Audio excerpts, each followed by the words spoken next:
आपको ध्यान होगा कि हम फर्स्ट ऑर्डर रिएक्शन की बात कर रहे थे। तो देखना एग्जाम्पल्स ग्राफ तक बनवा दिया था मुझे जहां तक ध्यान है। उदाहरण देखो इसके, एग्जाम्पल्स देखो, बता सकते हो कौन कौन से होंगे। एसिटिक एसिड का जल अपघटन, एसिटिक एसिड का जल अपघटन प्रथम कोटि की अभिक्रिया है।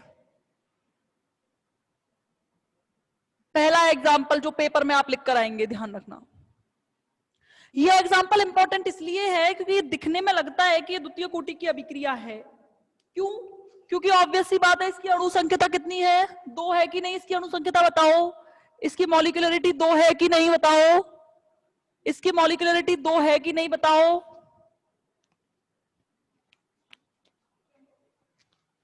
अणु संख्यता 2 है, लेकिन ये प्रथम कोटि की अभिक्रिया है। कारण क्या है? जब ये एस्टर की अभिक्रिया चल रही होती है और जैसे हम उसमें जल मिलाते हैं तो ये जल बहुत आधिक्य में होते हैं, यानी कि इसको बहुत ज्यादा आधिक्य में लेते हैं हम।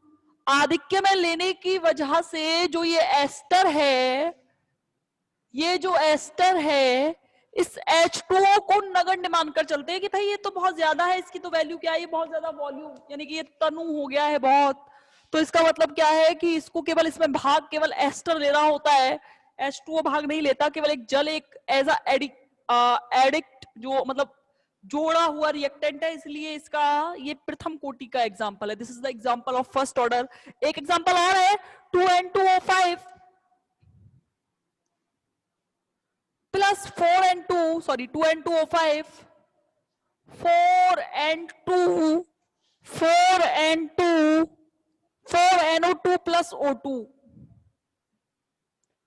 4NO2 plus O2। बस 2 ही एग्जाम्पल लिखाना, कोई टेंशन नहीं है। एक और एग्जाम्पल लिखवा देती हूँ, रेडियो एक्टिव विघटन। ये करवाऊंगी मैं, चिंता मत करो, ये इसी में आएगा रेडियो एक्टिव विघटन, इसमें भी आएगा और इनऑर्गेनिक की 5th यूनिट में भी बात करेंगे। रेडियो एक्टिव विघटन जो है वो भी फर्स्ट ऑर्डर रिएक्शन ही है। देखो कैसे, एंटी, इसका फॉर्मूला होता है N0e⁻⁻k⁴T। क्या होता है? या लैम्डा टी, जो भी आप लेना चाहो। ये फर्स्ट ऑर्डर रिएक्शन का ही एग्जांपल है। देखो इसको फर्स्ट ऑर्डर में हम कैसे कन्वर्ट करेंगे, देखना फटाफट। ये रेडियो एक्टिव विघटन कराता है जहां ये टी समय बाद, ध्यान समझना, जहां ये टी समय बाद विघटित हुए अणु हैं, जबकि N0 प्रारंभिक विघटन की दर है। ये तो जैसे हमने लेते थे T बराबर 0 पर A बराबर 0, यहां पे मैं अगर रेडियो एक्टिव विघटन की बात कर रही हूं तो ये T समय पर नंबर ऑफ मॉलिक्यूल्स है और ये 0 समय पर नंबर ऑफ मॉलिक्यूल्स है। तो ध्यान रखना कि क्या है। तो इसको जरा देखो, इसको फर्स्ट ऑर्डर क्यों माना गया है, कैसे इसे तोड़ेंगे। दोनों तरफ लॉग ले लूं, दोनों तरफ लॉग ले लिया बच्चों, जानते हो ना लॉग लेना।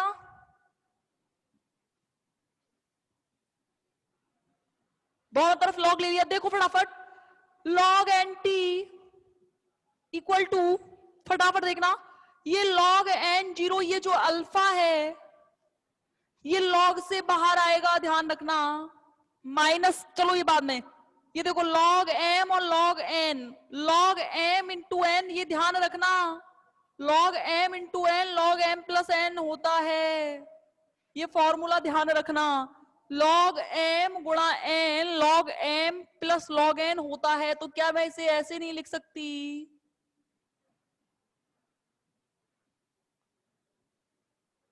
ये देखो M, ये N, log M into N log M plus log N। तो देखना log NT बराबर, फटाफट देखना, log N0, फटाफट देखो, प्लस E और log एक दूसरे के अपोजिट होते हैं, ध्यान रखना, ये कैंसिल हो जाते हैं। ये कैंसिल होते हो गए तो क्या बचा? सिर्फ माइनस के अल्फा टी बचा। बचा कि नहीं बचा? तो यहां से क्या आया? log NT बराबर log N0 माइनस के अल्फा टी। फटाफट देख लेना, log NT को log NT माइनस log को इधर लेके जाएंगे, प्लस का है माइनस का होगा कि नहीं होगा? बराबर माइनस के अल्फा टी होगा कि नहीं होगा? Log n minus log n t upon n zero बराबर क्या आ गया? माइनस के अल्फा टी। ये क्या कुछ ऐसी इक्वेशन नहीं दिखाई दे रही है फर्स्ट ऑर्डर जैसी? लॉग ए अपॉन ए माइनस एक्स, जहां ए क्या हुआ करता था? प्रारंभिक कंसंट्रेशन हुआ करती थी। ए माइनस एक्स क्या हुआ करता था? टी समय पर प्रारंभिक कंडीशन इक्वल टू के टी नहीं होता था क्या? K1 T. ये के1 टी नहीं होता था क्या? ये अल्फा एक कांस्टेंट है, ये के1 टी नहीं होगा क्या? ये के रहा, ये रहा टी, ये ए है, ये ए अपॉन एक्स है। क्या ये फर्स्ट ऑर्डर जैसी नहीं दिख रही? हाँ या ना? क्या ये फर्स्ट ऑर्डर जैसी नहीं दिख रही? बताओ हाँ या ना? फर्स्ट ऑर्डर जैसी नहीं दिख रही क्या ये? तो बस इसीलिए इस रेडियो एक्टिव विघटन, और ढंग से हम अभी बात करेंगे, थोड़ी देर इंतजार करना, ढंग से भी बात करेंगे इसके बारे में। अभी तो मैंने वैसे ऊपर ऊपर से एग्जांपल के तौर पे समझाया है। एक न्यूमेरिकल के साथ इस प्रथम कोटि की अभिक्रिया का अंत करेंगे और ढोल नगाड़ों के साथ शुरू करेंगे द्वितीय कोटि की अभिक्रिया। ठीक है ना? मैंने क्या बोला है? मैंने क्या बोला है आप लोगों को? मैंने सिर्फ इतना बोला है, ज्यादा दिमाग लगाना ही नहीं है। मैंने सिर्फ इतना बोला है कि अगर मैंने बात की है फर्स्ट ऑर्डर रिएक्शन की, तो मैंने एग्जांपल्स देख लिए। अब एक न्यूमेरिकल की बात करोगे भाई, एक सवाल बात करेंगे। सवाल खुद से कर लोगे, मुझे पक्का यकीन है, भरोसा है आप लोगों पर। एक प्रथम कोटि की अभिक्रिया, ये इंपॉर्टेंट और यही पूछा गया है पेपर में अब तक जितना भी पूछा गया है। एक प्रथम कोटि की अभिक्रिया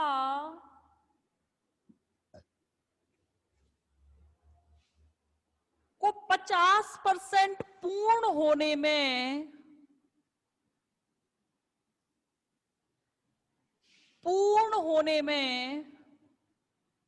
18 मिनट लगते हैं, तो 90% पूर्ण होने में कितना समय लगेगा?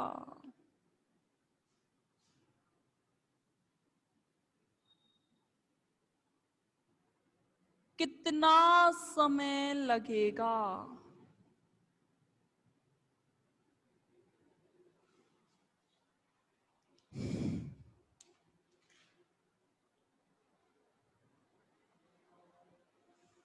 हाँ बताओ भाई, कैसे करोगे? कैसे करोगे? करोगे या मुझे कराना है? कोशिश करके देखोगे घर पर? छोड़ दूं इसे यहीं?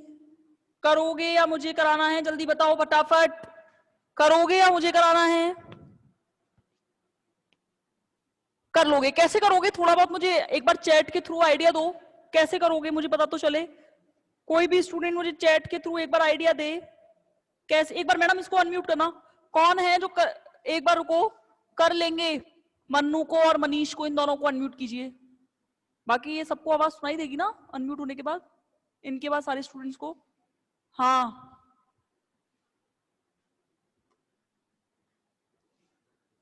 आप लोग अनम्यूट हो चुके हो। बताओ मुझे कैसे सॉल्व करोगे इसे?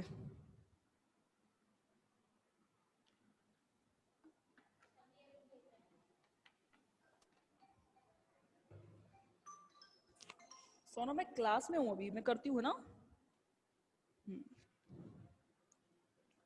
हाँ कर दिया अनम्यूट। मनीष आवाज आ रही है मेरी? मनीष, मनीष तो सेकंड ईयर का है, हरिओम से नहीं, थर्ड ईयर का स्टूडेंट है।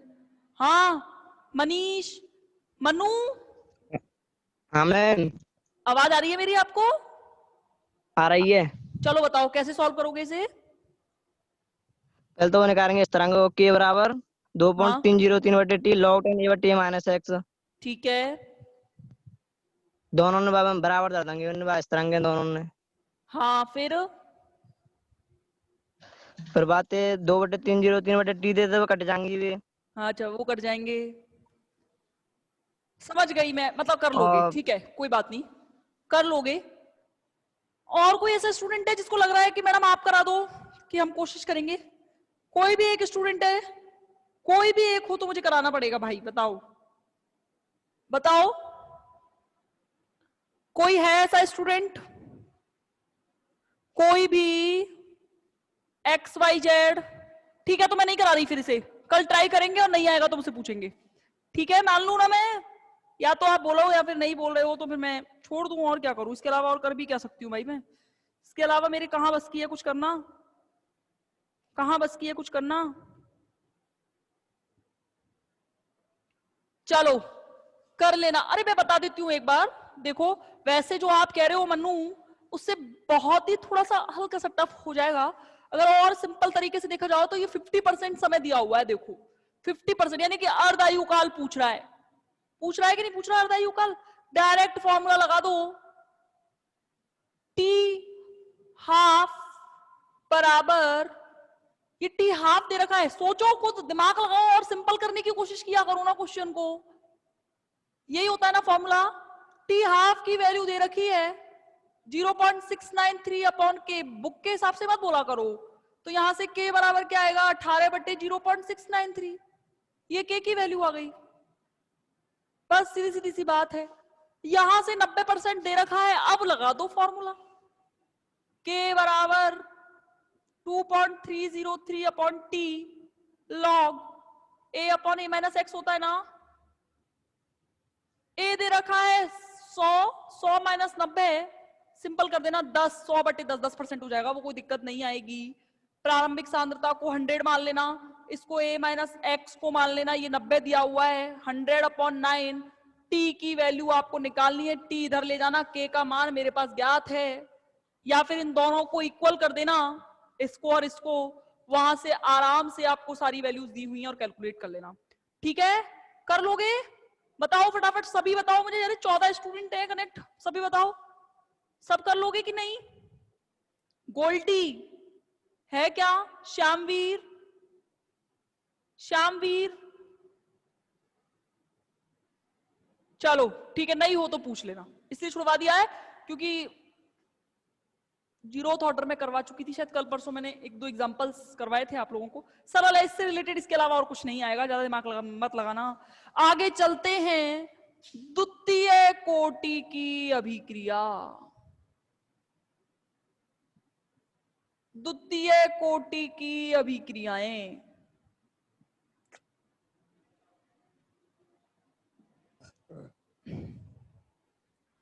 Second order reactions. डेफिनेशन तो आपको पता ही है, परियों की भाषा, परिभाषा।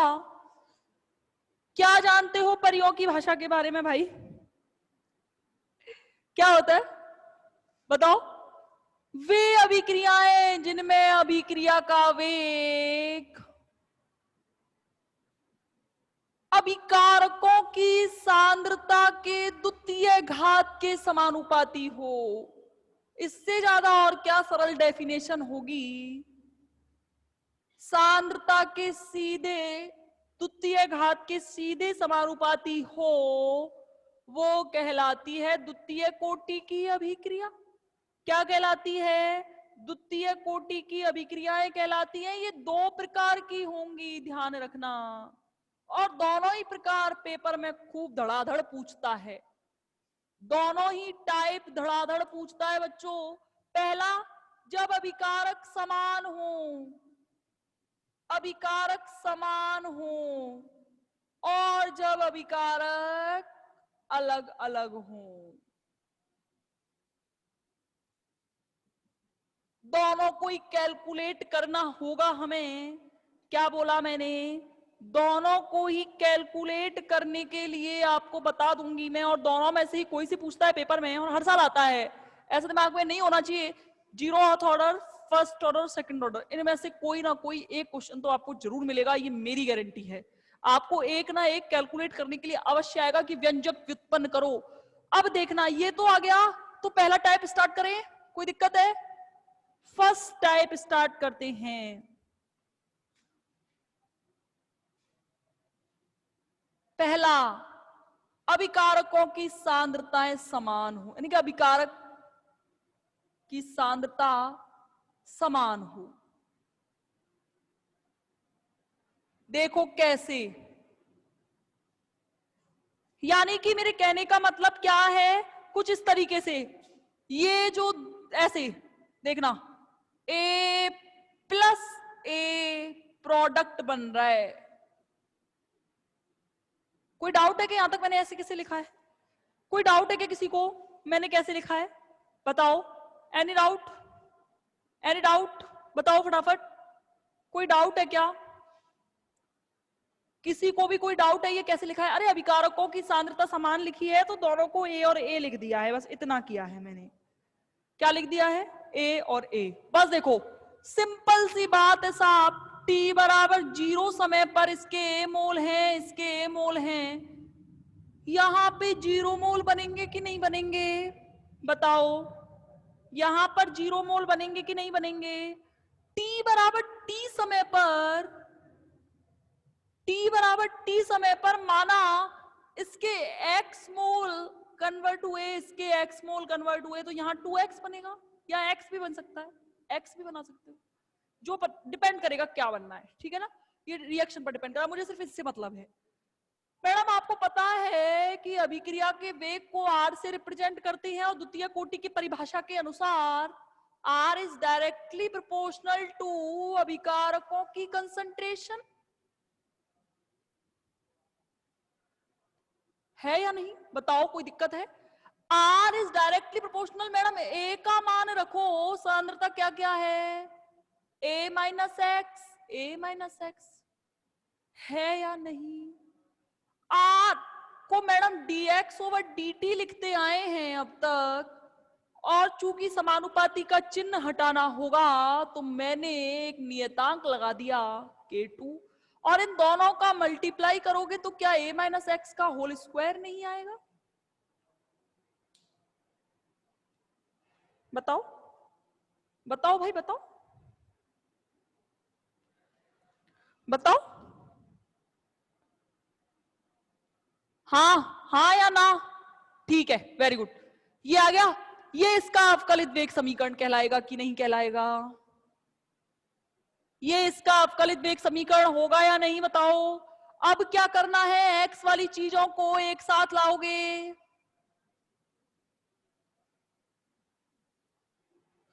ले आई, और यही तो करते आए हैं, इसमें क्या टेंशन है? समीकरण 1 का समाकलन कर दो।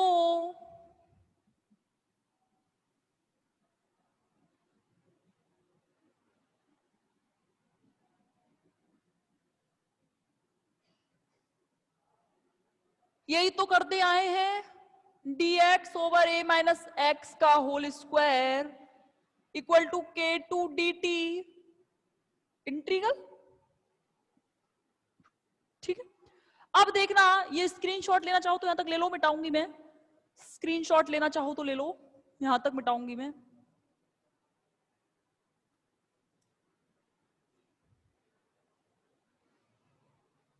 ठीक है, मिटा दूं? अब तो कर लिया होगा। देखो इधर देखना फटाफट, इंटीग्रल करो बच्चों। समाकलन ऐसे कौन कौन है जिन्हें आता है? या बायो के बच्चे कौन कौन है, एक बार बताना मुझे।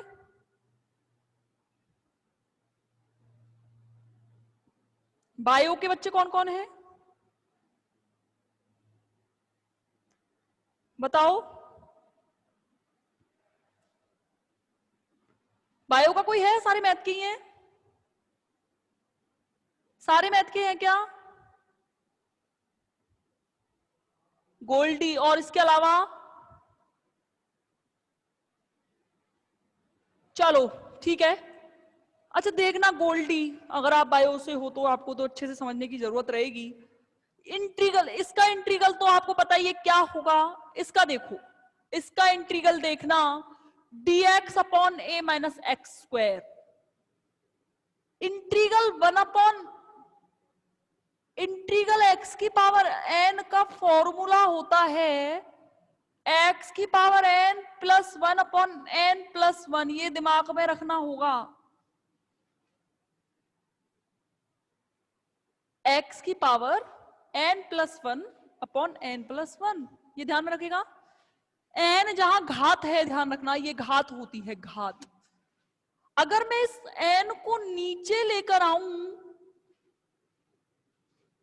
अगर ये n अगर ये n ऐसे, इसका फॉर्मूला निकालना है, ये तो इसका फॉर्मूला है, ये इसका फॉर्मूला निकालना है।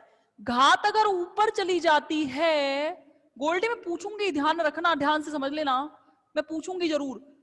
ये अगर n वाली टर्म को ऊपर लेके जाओगे तो घात पॉजिटिव से क्या बनेगी, नेगेटिव बनेगी कि नहीं बनेगी?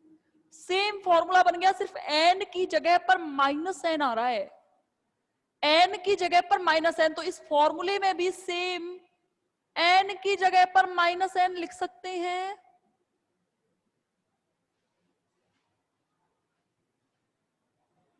अब देखना इसका समाकलन कैसे कर रही हूं। ये रहा 1/x की पावर n, सिर्फ a तो है, ये तो एक कांस्टेंट है, इससे कोई फर्क नहीं पड़ना। फॉर्मूला ये रहा मेरे पास, x की पावर -n, x की पावर -n का इंटीग्रल देखो ध्यान से, a -x की पावर -2 + 1 होगी या नहीं? अरे ये रही ना घात, ये रही, और ऊपर जाएगी तो -2 बनेगी ना, तो -2 ही तो, अरे ये वाली टर्म ऐसे नहीं होगी क्या? a - x की पावर -2 dx, इसको ऐसे लिख सकते हैं ना, इसको ऐसे लिख दिया, कोई दिक्कत थोड़ी है। ये पावर में माइनस है, ऊपर चली जाएगी माइनस में बदल जाएगी, ये फॉर्मूला ऐसा बन गया कुछ। ऐसा बन गया तो n की जगह पर सिर्फ -n लिखना है। ये -2 है, ये -2 + 1 आ गया, और नीचे देखो -2 + 1 नहीं होगा क्या? अगर ऐसा है, ये इंप्लाइज दैट का साइन होता है, ऐसा है तो ऐसा है, ध्यान रखना, इंप्लाइज दैट का साइन है ये, ऐसा है तो ऐसा है, ठीक है। अब देखना, a की पावर a - x, -2 में से 1 गया तो कितना बचा? -2 में से 1 गया तो कितना बचा? -1 बचा या नहीं? इसमें कोई डाउट हो तो पूछना। अपॉन नीचे क्या बचा? -1 है या नहीं? ये माइनस का साइन इधर आएगा बच्चों, ये माइनस का साइन इधर आएगा, और ये 1/a - x को क्या नीचे नहीं लिख सकती? क्योंकि ये जब नीचे आएगा तो ये -1 + 1 में नहीं बदल जाएगा। ये तो इंटीग्रल रहा इसका, लेकिन यहां मैंने पहले भी कहा था, यहां माइनस आ रहा है, माइनस, इसका इंटीग्रल अलग से करना होगा। और अगर इसका इंटीग्रल करना है तो इस -x का इंटीग्रल प्लस होना है, एक माइनस और आएगा ना, x का इंटीग्रल -1, और माइनस माइनस प्लस हो जाएंगे, तो इसका इंटीग्रल क्या आया? 1/a - x बराबर, ये k2 dt का इंटीग्रल क्या होता है? k2t, केवल k2 तो कांस्टेंट है, बाहर आ गया, और dt 1 × dt, t के रिस्पेक्ट में t + एक कांस्टेंट नहीं लगाएंगे क्या? समीकरण 2। अब बताओ, दोबारा बताना है या आ गया है? दोबारा बताना है या आ गया है? बताओ, आ गया? गोल्डी, गोल्डी, एक मिनट, हाँ चलो बहुत बढ़िया है। अगली काम मेरा क्या, स्क्रीनशॉट लेना है तो ले सकते हैं आप, मैं मिटाऊंगी फिर, स्क्रीनशॉट लेना चाहो तो ले लो। स्क्रीनशॉट लेने में कितना टाइम लगता है साहब? हाँ हाँ ठीक है, ये घुमाया नहीं आपने? हाँ देखना, कोई दिक्कत नहीं है, घूम जाएगा।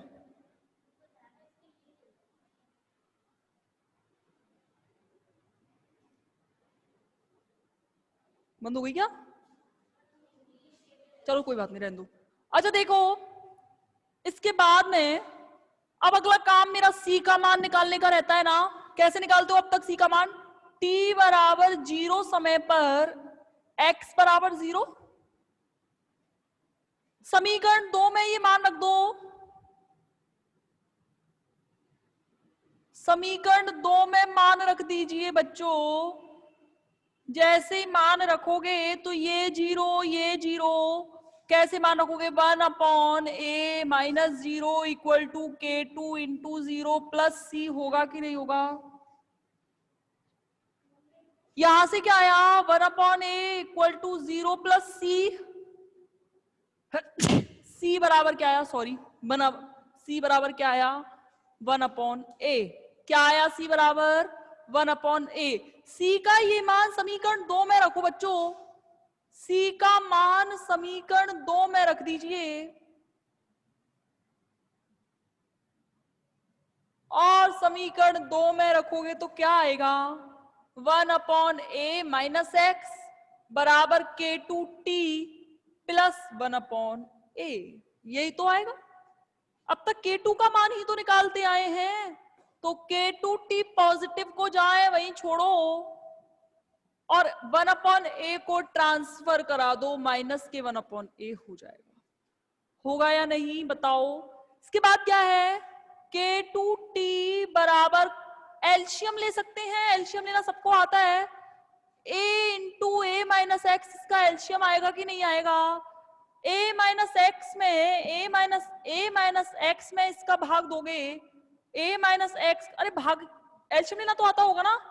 ये आपस में इनका भाग दिया जाएगा, जो बचेगा उसका गुणा ऊपर करा देते हैं, a आएगा। इसमें इसका भाग दोगे a से, देखो कैसे कराते हैं, एलसीएम लेना सीखना गोल्डी, अगर नहीं आता हो तो। एलसीएम ऐसे लेते हैं, इन दोनों का मल्टीप्लाई एलसीएम होता है लघुत्तम समापवर्तक, इन दोनों का मल्टीप्लाई लघुत्तम समापवर्तक मैंने ले लिया a into A minus x. अब मुझे इसे सॉल्व करना है। इस a देखना ध्यान से जिनको नहीं आता हो, a into A minus x में एक बार इसका भाग दोगे, भाग के लिए बट्टे लगाते हैं, a माइनस एक्स से a माइनस एक्स कैंसिल, सिर्फ क्या बचा a का मल्टीप्लाई इस ऊपर वाली संख्या से कराना है। आता होगा ना, मैं तो वैसे ही बता दी हूं। माइनस, अब देखना ये a है, भाग दोगे तो a से a कट जाएगा, सिर्फ बचेगा क्या a माइनस एक्स। बाहर माइनस है इसीलिए, बाहर माइनस है इसीलिए मैंने ब्रैकेट लगाया, क्योंकि माइनस चिन्ह बदलता है, ठीक है।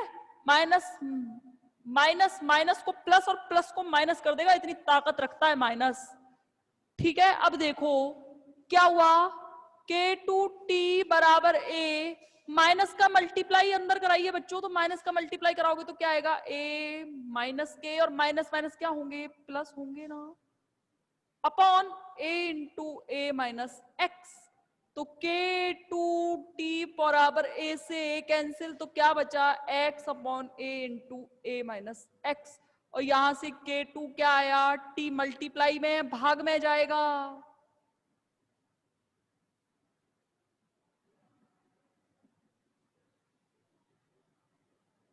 वन अपॉन टी करके लिख देते हैं ऐसे ऐसे। ये था द्वितीय कोटि अभिक्रिया के लिए समाकलित वेग समीकरण। कोई डाउट है कि आ गया है कि दोबारा बताना है कि क्या बता रही हो, कुछ समझ ही नहीं आ रहा, बताओ। आ गया,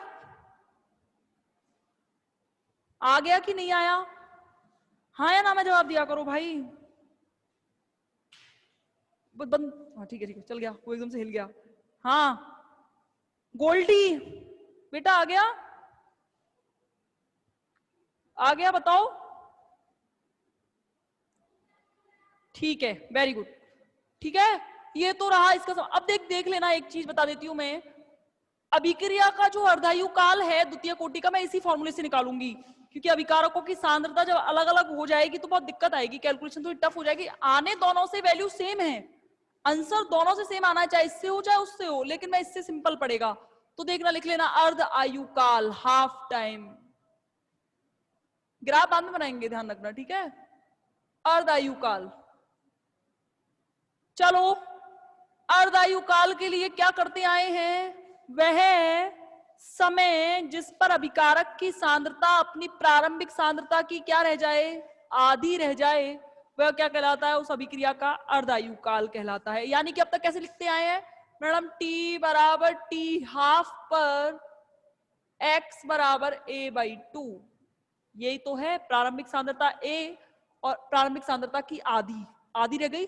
फॉर्मूले में मान रखो फटाफट, k2 बराबर 1/t हाफ, होगा कि नहीं होगा बताओ, इंटू एक्स की जगह पर a/2 रखिए बच्चों, a/2 upon a into A minus a/2 रख दिया मान, रखा कि नहीं बताओ।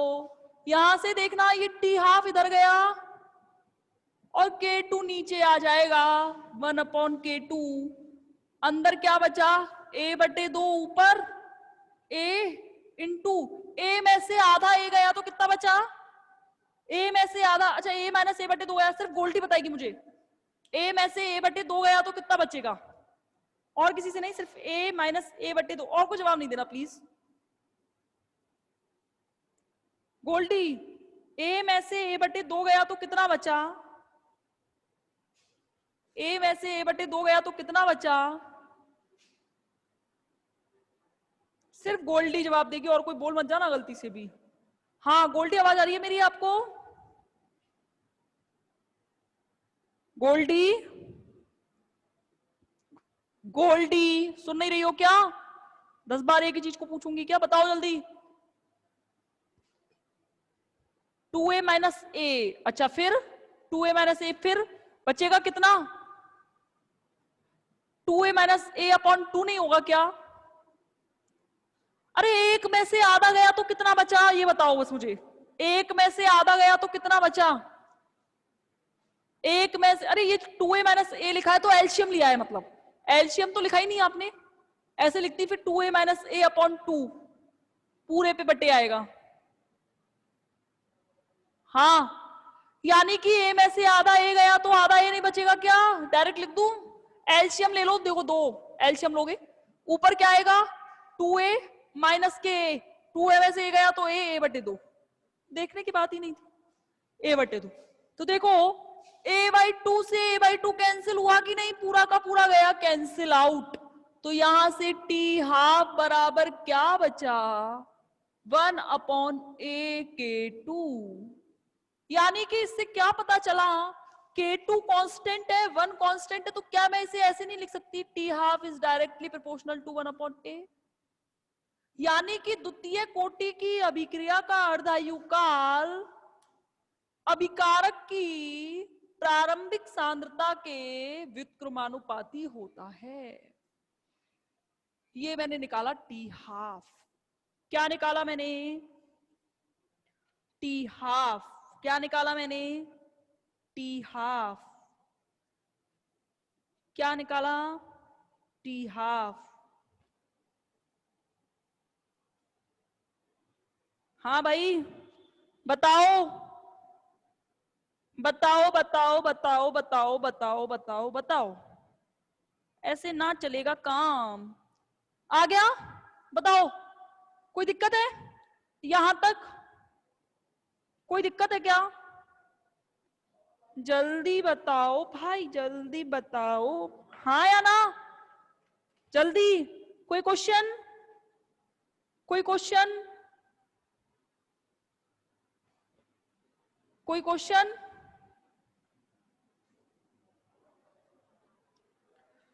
बताओ, चलूं आगे, अरे बोला तो करो, ऐसे कैसे काम चलेगा। मन्नू,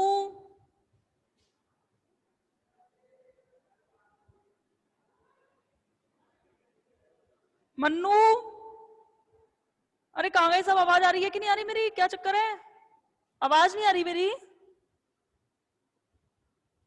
ये बच्चे गायब कैसे हो गए,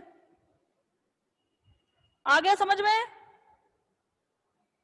ओहो नेक्स्ट, नेक्स्ट चलो ठीक है, मतलब आ गया, वेरी गुड, अरे बोल दिया करो भाई, मेरे को पता तो चले आपको आ रहा है कि नहीं आ रहा समझ में, या सिर्फ ऐसे ही चल रहे हैं अपन, ऐसे ही चल रहे हैं, ऐसे नहीं चलता ना काम। चलो अब थोड़ा सा हल्का सा टफ है तो ध्यान से समझिएगा, पहला ले लिया, दूसरा प्रकार, जब अभिकारक की प्रारंभिक सांद्रताएं अलग अलग हों,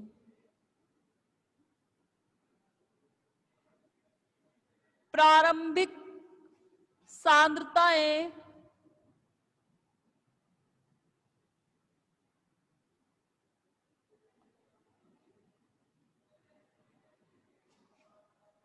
भिन्न भिन्न हो,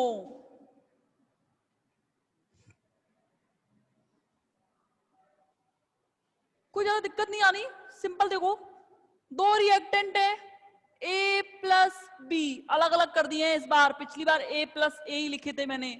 प्रोडक्ट बना दो,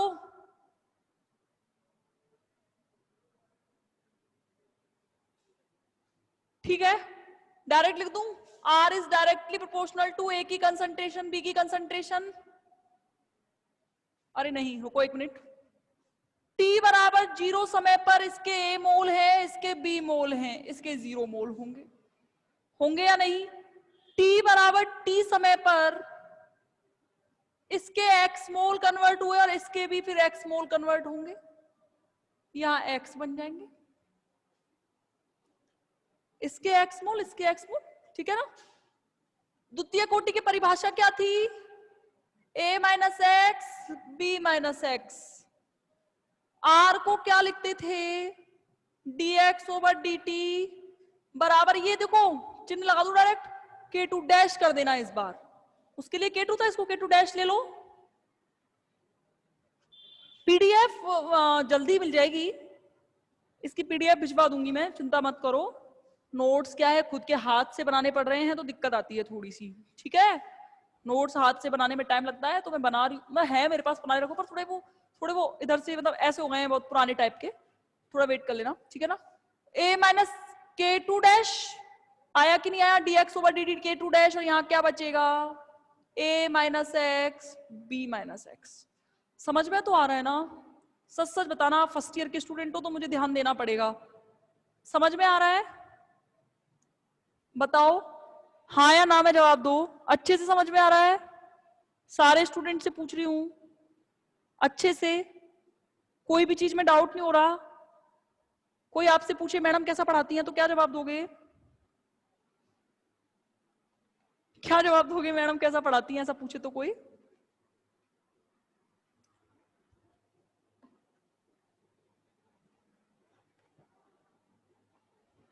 गुड, ओहो, थैंक्स फॉर योर कॉम्प्लीमेंट। अच्छा देखो अगला, ये इसका अवकलित वेग समीकरण कहलाएगा कि नहीं कहलाएगा? ये इसका अवकलित वेग समीकरण कहलाएगा कि नहीं कहलाएगा? चलो फिर देखना फटाफट अगला मेरा स्टेप क्या होगा। a minus x b minus x नीचे आएगा और k2 डैश dt। अब यहां से थोड़ी सी दिक्कत है, समाकलन कर दूं इसका समाकलन करने में तो कोई दिक्कत नहीं होनी चाहिए, होनी चाहिए क्या? इसका इंटीग्रल करने, लेफ्ट हैंड साइड का इंटीग्रल कैसे करेंगे उसके लिए मैं आपको बताऊं तो हमें इन्हें भिन्नात्मक समाकलन कहते हैं, यानी कि पार्शियल इंटीग्रल कहा जाता है इन्हें। पार्शियल इंटीग्रल कभी पढ़े हैं क्या आप लोगों ने? कभी पढ़े हैं? पार्शियल इंटीग्रल कैसे किया जाता है कभी पढ़ा है? कभी भी पढ़ा है? कभी भी जिंदगी में नाम सुना है? कभी भी? बताओ भाई बताओ। तो मैं अभी यहां पे सिर्फ इतना बता रही हूं, इंटीग्रल करना है तो देखो कैसे, ऐसे करना है। ए फटाफट देखना,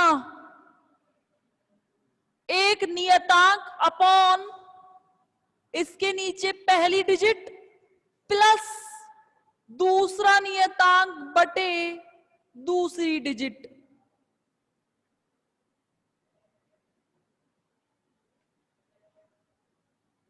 ध्यान से समझना, इसका इंटीग्रल ये तो चल ही रहा है, अब लेफ्ट एलएचएस का इंटीग्रल करना सिखाती हूं आपको।